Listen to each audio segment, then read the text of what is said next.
Well, boys, I'm finally doing it. A non-1911 video, and it's going to be on the Glock 19. How could you do this to us, Joe? Well, I love my Glock. I love my 1911s as well. You can like both. I don't know if you guys knew that or not. But when it comes to a gun that I choose to carry and one that I trust with everything in me, it's this guy right here, the Glock 19. This is my carry gun.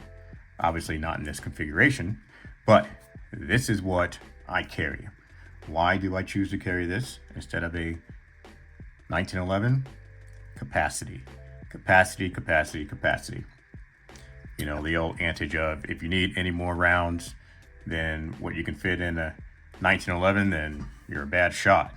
Or I carry 45 because I don't make 46, etc., etc. You know, 2 world wars, yada, yada, yada. I get it. You know, the 1911 is a beautiful gun. Beautiful gun. I have my collection for, you know, nostalgic reasons and aesthetic reasons and all that, but are they ones that I'm going to carry? No, they're heavy. They don't have a large capacity. And you can say all this, you know, well, you know, your testosterone level, this and that, and your man card. I don't give a shit, right? This is what I carry. I absolutely love this gun. And if this particular Glock looks familiar to you, it shouldn't, because they all look the damn same. But if it does, that's because it is literally the exact same gun reviewed by Gunman. And if you don't know who Gunman is, I will put a link either in the video or in the comments. And once you see his channel, you're going to be blown away. The quality of his videos and just how articulate he is and his ability to go into details about all the various things. He deserves way more subscribers than he has. But anyways, this is the exact same gun, and I bought this gun after watching his video. I was like, man, I think I want a Glock 19. And then I go into a local gun search thing in Utah, and up popped the exact same gun. And I was like, wow, what a coincidence. So I ended up buying it from him, and this is it. He does a lot better job at going into the details as far as what all he put into the actual firearm. But just as a recap, starting at the top here, he installed they're called XS Sight DX T2 iron sights with the big dots on there, and I think it's great. I really like how in the rear here, you know, it has kind of this this dip in the middle. It allows for me for right when I bring it up, you know, I can just immediately see this gigantic this gigantic dot sitting right in the middle of this hash mark here, so called dotting the I. And my eyes can pick it up easily every single time. Going at the top still, so this is not a Glock 19 MOS. This is actually a Gen 5, but before the MOS model came out. And what he did, he had it milled to sit so that an RMR sits right on top. I prefer the Holosun, the 509T for various different reasons. But in order to have this on here, I had to have a conversion from a RMR print to the Holosun print for the 509T. So I got that plate there with the 509T in the back. Love this sight. It is good. It's awesome. Moving on, as far as the light that I have, now I have mod lights. I have Surefires. I just happen to have this light on here, but either one for me, they're interchangeable. I like them both.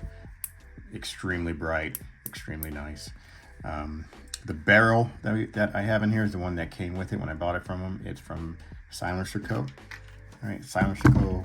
Glock 19 9mm, and this is the actual number if you're looking at picking that up. So in here, I just have the OEM barrel. This is what I swap out whenever I want to carry it. I'll have this on, take off the suppressor, take off the light, put a flush fit mag in there, and it's ready for carry. But there is that. The suppressor that I have is called your Rugged Obsidian 9. If you look right there, that's what it is. I actually bought this by accident. I meant to buy the Obsidian 45, because when you buy the 45, you can also shoot 9mm from it. But when I looked it up, I didn't do the research that I should have, and I ended up getting the Obsidian 9, thinking I was getting the 45. But it is what it is. This is a awesome suppressor. I like the way that it looks. It's a really good can. Tons of reviews out there on YouTube. If you want to know more about it, go ahead and look that up. Okay, moving on to the trigger. This is your Johnny Glock's trigger. Is the combat option. Make sure this guy's clear here. So, you know, Glocks are not known for their triggers. I mean, this one, it's really good for a Glock trigger. You know, you pull it a little bit, you got the wall there. Make sure it's clear one more time. And then, you know, you're pulling, then it goes. Come back, and the reset. Not bad, right? But it's nothing like a 1911 trigger. Right, and this is one of the reasons why I still like the 1911. So, you know, cock it back, it's clear, and then watch this, just barely anything, and then that reset. I mean, that's just, it's glorious. So nothing's ever going to beat a 1911 trigger, but for this being Glock, it's not bad. It's not bad. Okay, moving on. So he had a different type of tape on there. When I bought it from him, I wasn't a big fan of it, so I ended up putting it's called what is it called? Howie's hawking tape on it, and wrapped it around. I think the grip is a lot better. It's kind of sticky, which I like. And then I also added, so the stock Glock comes with this back strap, and this back strap goes all the way back here. I didn't like how bulky it is when you add that back strap in. So what I did, I ended up cutting that strap in a straight line, and then taking my Dremel and just rounding it off, and then affixing it to the gun. So that was nice. One of the things I decided to do, you know, it's just in typical Glock owner fashion, but you know, you bust out the freaking Dremel and you're like, I could do this. So I end up putting in this area here for my thumb to rest on this side and the other side. You know, just Dremeled out, and then I took, you know, little dots and put it in. It's not the best job. It's not the worst job either, but I definitely like how it lets my thumb have a little bit of a ledge there, so it can rest whenever I'm shooting. I also decided, in my infinite wisdom, that I'm going to do the undercuts here. I mean, if you look at that job, that is next level shitty, but it works. It works, right? The undercut isn't bad. It's really, really good. What I messed up on was doing this second one here, and I stippled it a bit, but I ended up getting it too close, so it's a little thin here. But ultimately, it ends up doing the job, and I like it. I like it a lot. Let's see, what else? I took this out the other day to the range. I didn't get any footage of me shooting this, but I really enjoy shooting this. It's accurate, you know, low recoil. It's Glock 19. I mean, it's one of the most popular handguns in the world for a reason. It's on the cheaper side. It's reliable.